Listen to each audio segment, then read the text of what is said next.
Buenos días, amigos, bienvenidos a Saboreando la Mañana, son las 9:33, ¿cómo le va, mi querido Martín? Muy bien, mi querido Gordito, muy buenos días, bienvenidos, aquí arranca Saboreando la Mañana, sin antes agradecerles por estar conectados con la señal de TVC. Claro, arrancamos también con un poquito de noticias que son muy necesarias volver a recalcarlas. Indudablemente, y es información que es oportuna para que lo tenga siempre presente. Revisamos lo que ocurrió con la jornada de vacunación de ayer y les contamos. Sí, durante la jornada de vacunación de este lunes en la Universidad de las Américas en el norte de Quito se registraron aglomeraciones de personas que buscaban ser inoculadas. Por otro lado, el presidente Lenín Moreno constató la inmunización de personas con discapacidad y adultos mayores de centros geriátricos privados. Revisemos.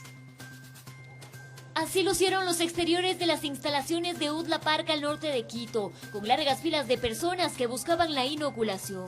Entre ellos personal de salud de diferentes ramas, quienes aseguraron haberse cansado de esperar a ser convocados, por lo que decidieron venir a exigir su vacuna. Nosotros estamos expuestos directamente. Soy laboratorista. Hemos hecho cola con lluvia y con todo, y nos informan que solamente van a ser atendidos los señores metropolitanos. Y sí, los convocados para la inoculación en este día fueron los agentes de control metropolitano. 1.338 total vacunas para el cuerpo de agentes y 190 vacunas para funcionarios de la Secretaría de Seguridad. Desde muy temprano en el Centro de Exposiciones Quito también se registraron largas filas. Muchos de los que esperaban no tenían cita. Aquí se convocaron para la inoculación a docentes. Quienes sí tenían turno lograron vacunarse de forma ágil. La fila corre muy rápido, hay bastante gente, pero es muy fluido. Súper ágil, súper ágil. Durante esta nueva jornada, además, el presidente Lenín Moreno, junto a los ministros de Salud Camilo Salinas y de Inclusión Económica y Social Vicente Tayano, verificaron la inoculación que se lleva adelante en centros gerontológicos y casas de acogida de personas con discapacidad. Según Salinas, este proceso que se había retrasado por dar prioridad a quienes están más expuestos en las calles, se ha empezado a acelerar. Tenemos ya una programación de cerca de 80.000 adultos mayores que van a ser programados y que están dentro de estos centros gerontológicos. De su lado, Tayano informó que en esta misma línea se arrancó la fase de vacunación a personas en condiciones de pobreza y pobreza extrema. 118.000 los que son parte de nuestros servicios. De toda esa base ya hemos tomado contacto con cerca de 20.000, de los cuales ya más de 15.000 han sido inoculados. En este marco, el primer mandatario indicó que se ha superado el 1.000.000 de personas vacunadas en todo el territorio. Teníamos una expectativa de vacunar 50.000 personas diarias, pues creo que vamos a llegar perfectamente a las 100.000 o más durante esta semana. La expectativa de tener 2 millones de vacunas al fin de semana próximo es completamente una realidad. También anunció que se inaugurará el primer vacunatorio expreso en Guayaquil. Las personas pueden ir en vehículo, ser vacunadas e inmediatamente desplazarse. Finalmente, las autoridades rechazaron que se continúe realizando convocatorias falsas y generando aglomeraciones en los diferentes puntos. Resaltaron que se está investigando para determinar responsables. En Quito informó Adriana Rojas. Y es importantísimo volver a recalcar que tenemos que acudir a estas citas de vacunación respectivamente cuando seamos llamados. Muchas personas también están desesperadas, entendemos también las molestias de las personas, pero tratar de mejorar para llevar las cosas en orden. Siempre se puede mejorar de parte de los ciudadanos y de parte del gobierno también.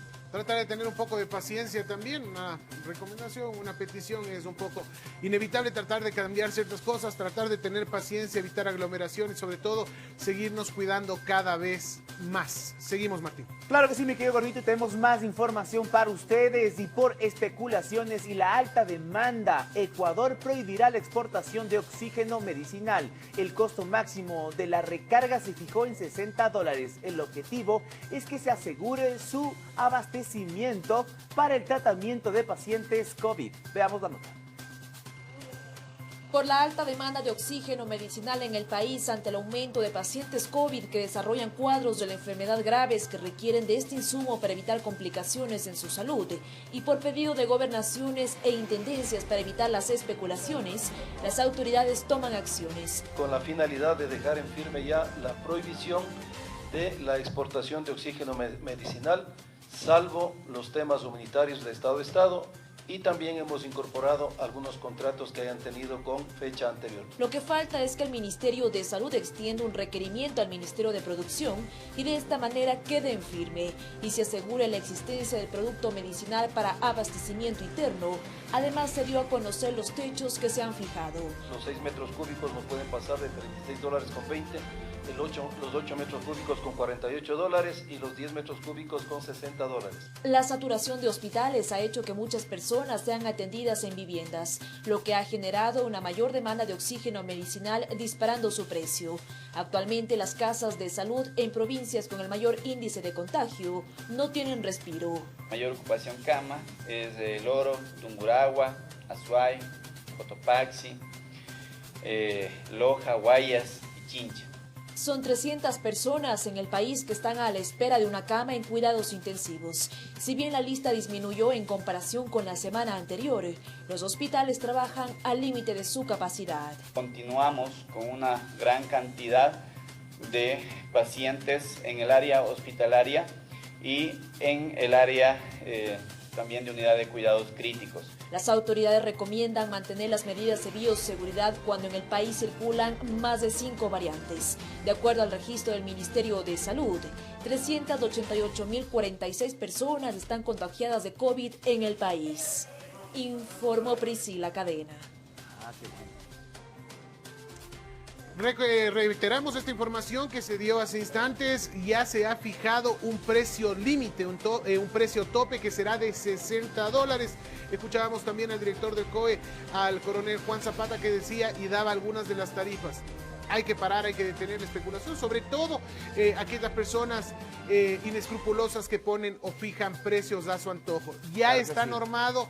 Denuncie, por favor, si es que encuentra algún tipo de irregularidad. Eso es lo que esperamos de parte de los ciudadanos, que podamos denunciar si encontramos alguna irregularidad con este tema que es muy importante, que está jugando la vida de muchos pacientes que tienen COVID. Así que ya saben, a denunciar y a establecer y conocer un poco más de estos precios ya fijos del oxígeno.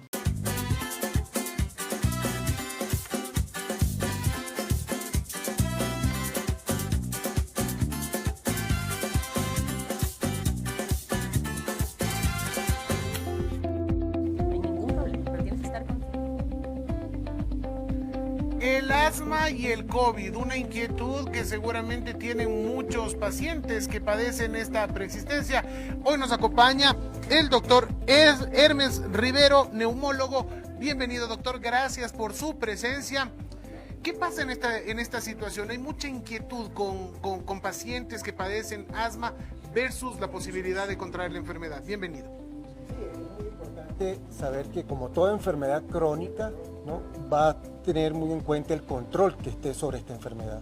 Un asmático controlado, por supuesto, va a tener menos riesgo a tener complicaciones graves de COVID, ¿no?, incluso a infectarse por COVID. Un paciente asmático no controlado, que no use la medicación al pie de la letra como se la mandó su médico, es justo el paciente que tiene más riesgo de contagiarse y más riesgo de tener consecuencias fatales. Doctor, bienvenido a Saboreando la Mañana. Y bueno, para hablar un poco de este tema, ¿existen rangos o medidas de asma que puede tener una persona, o todos tienen un asma en general parecido, que tienen que controlarse o no controlarse? Y aparte, ¿cuáles son los cuidados que tiene que tener un asmático? Sí, el rango, tal cual, enfermedades leves hasta enfermedades muy graves. Enfermedades leves son la mayoría de los pacientes, un 70% de los pacientes. Ese 30% son los que ameritan tratamiento más intensivo, mayor dosis y un control más seguido por su neumólogo, ¿no? ¿Qué debe ser un paciente asmático? Fundamental. Las medidas generales que todos conocemos, el cuidado en cuanto al uso de tapaboca, el lavado frecuente de manos, o sea que le hemos repetido al cansancio, evitar reuniones y lo fundamental, más importante, su cumplimiento o el cumplimiento de su medicación controladora, ¿no? Doctor, en el caso entonces de que un paciente, digamos, en el supuesto no consentido, que un paciente mal controlado la enfermedad contrae COVID, ¿cuáles serían los riesgos y cuáles serían los síntomas que podrían presentarse? Hay que tener mucho cuidado, es un reto distinguir entre un asmático en crisis y un asmático que le dé COVID. O sea, para el médico es algo difícil, ¿no? Los síntomas son muy similares en cuanto a dificultad para respirar, malestar. Obviamente la fiebre se acerca más o se inclina más hacia el COVID. Siempre menciono que estén pendiente de los síntomas o de los signos de alerta, de alarma, que se ponga morado, cianótico, las uñas, los labios, y si es una persona de color muy blanco, de tez muy blanca, se va a ver. Y lo otro es si tiene para medir la saturación, por supuesto es un instrumento que tenemos en la mano, vigilar justamente esa saturación. Frecuencia respiratoria por encima de 20, alguien que esté respirando más de 20 veces por minuto, pendiente. Si se le suma más la fiebre, la tos y la dificultad, son signos que hay que estar muy pendiente.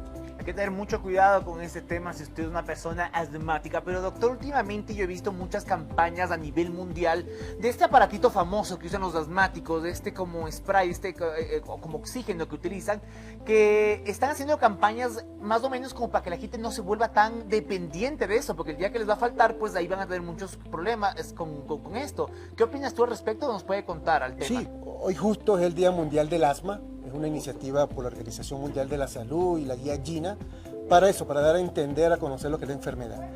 ¿Cuál es el punto? El asma, hay dos formas de tratarla, ¿no?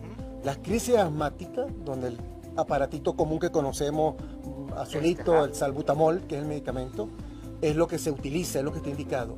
Pero la indicación, o ahorita la iniciativa es que tenemos que tener a nuestro paciente con tratamiento controlador.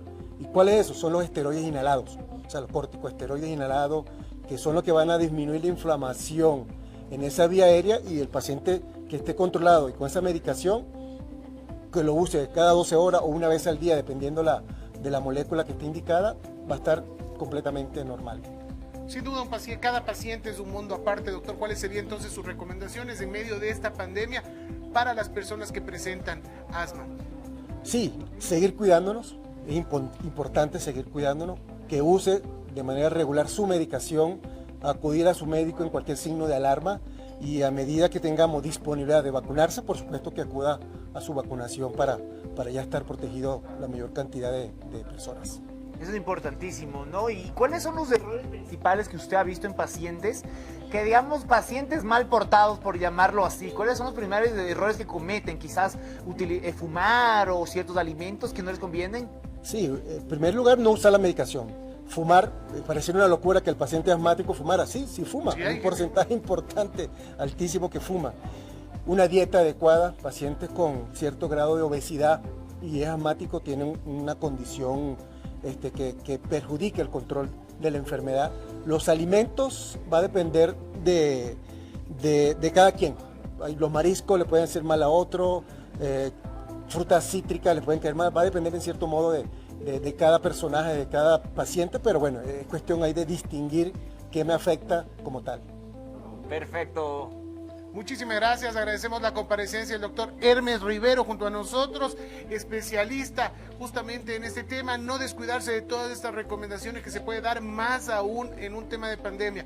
Me quedo con esa frase del doctor, debe ser bien controlado para combatir esta situación que vive la humanidad. Doctor, nuevamente muchas gracias por estar con nosotros. Gracias.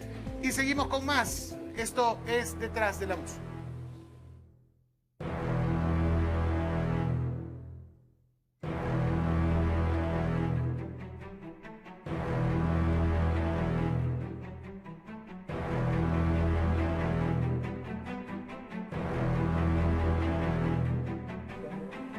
Detrás del abuso nos encontramos ya con el abogado Luis Valladares. Doctor, ¿cómo está? Muy buenos días, bienvenido. El día de hoy vamos a tratar sobre esta invasión de tierras. Muchas veces se dice que es de tierra de nadie y llega gente y se apropia de ciertos lugares. ¿Qué es lo que se tiene que hacer en esta situación? Bienvenido. Bueno, mi estimada Cari, familia ecuatoriana, lo que debemos informar es que el Código Orgánico Integral Penal, en su artículo 201, establece, sanciona, tipifica y determina una privación de libertad, así como la reparación integral, cuando una persona hace una ocupación ilegal, el uso de suelo o el tráfico de tierras. Cuando alguien promueve para sí o para una tercera persona el asentamiento ilegal, la ocupación ilegal de un predio que no le corresponde. La pena es bastante elevada, de 5 a 7 años. Cuando se empieza a fraccionar y a vender sin las autorizaciones correspondientes, el máximo de la pena corresponde, según el COTAC, el Código Orgánico de Organización Territorial, Autonomía y Descentralización, en el artículo 458, a los gobiernos seccionales, al gobierno que corresponde en la circunscripción, el prevenir y el realizar las acciones administrativas y las acciones, en el caso penales, para denunciar a la Fiscalía porque esto corresponde a un delito. 2. El artículo 558 de las medidas de protección, modalidades, artículo numeral 11, establece que se puede ordenar el desalojo con ayuda de la fuerza pública cuando se está dando una invasión. Y da también esta facultad a la intendencia. ¿Qué quiero decir? El marco legal se encuentra bastante claro. El momento de que vemos y corresponde una invasión, un asentamiento ilegal, una ocupación ilegítima de predios que obligatoriamente tienen alguien como propietario. Ejemplo, muchas veces corresponde a los organismos, como te había informado, la representación y la sanción. Es en ese momento que estas autoridades deben actuar, porque lo correspondiente es lo que nosotros ya conocemos. Son verdaderas mafias que luego empiezan a vender y a perjudicar a ciudadanos que por la necesidad, por favor. Entiendes que tenemos más de 500,000 de habitaciones aquí a nivel nacional. Por necesidad de tener un techo, caen en estas que son verdaderas mafias y que lastimosamente hasta ahora, según censos, no tenemos sentencias contundentes. Es decir, a los jefes de estas mafias no están tras las rejas. Así es, y después la gente termina lamentablemente estafada, haber dado su dinero de mucho tiempo de ahorro y no pasa absolutamente nada. Pero ¿qué pasa, abogado, cuando, por ejemplo, la gente tiene su terreno pero no tiene marcación de un cerramiento fuerte y solamente tienen los palitos con el alambre? ¿Qué pasa cuando, por ejemplo, el vecino va empujando este alambre y cuando nos damos cuenta en realidad ya es de una buena parte de tu tierra que se ha cogido? ¿Cómo se hace ahí para poder volver al cerramiento normal y volver a recuperar tus metros, se podría decir? Referente a esto tengo que informarte.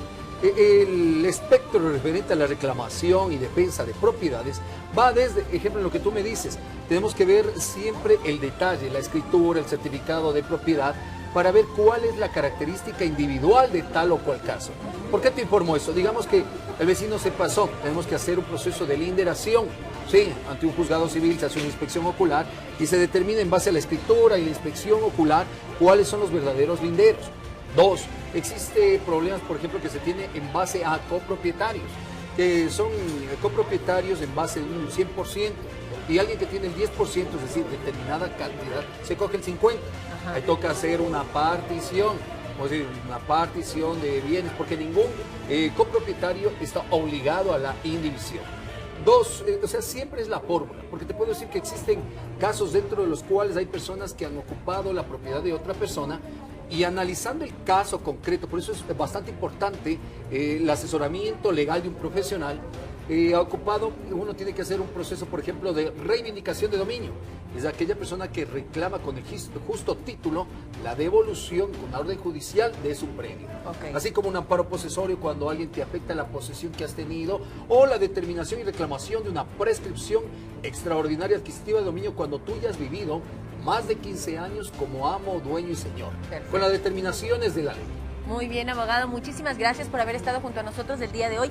Siempre es importante lo que menciona nuestro especialista. No intente hacer las cosas por la mala. Siempre, siempre, siempre es bueno ponerse en manos de los expertos, de los que han estudiado para poder tratar estos temas. Así que bueno, el abogado Valladares puede brindarle siempre toda la ayuda. Muchísimas gracias nuevamente por haber estado junto a nosotros el día de hoy, abogado.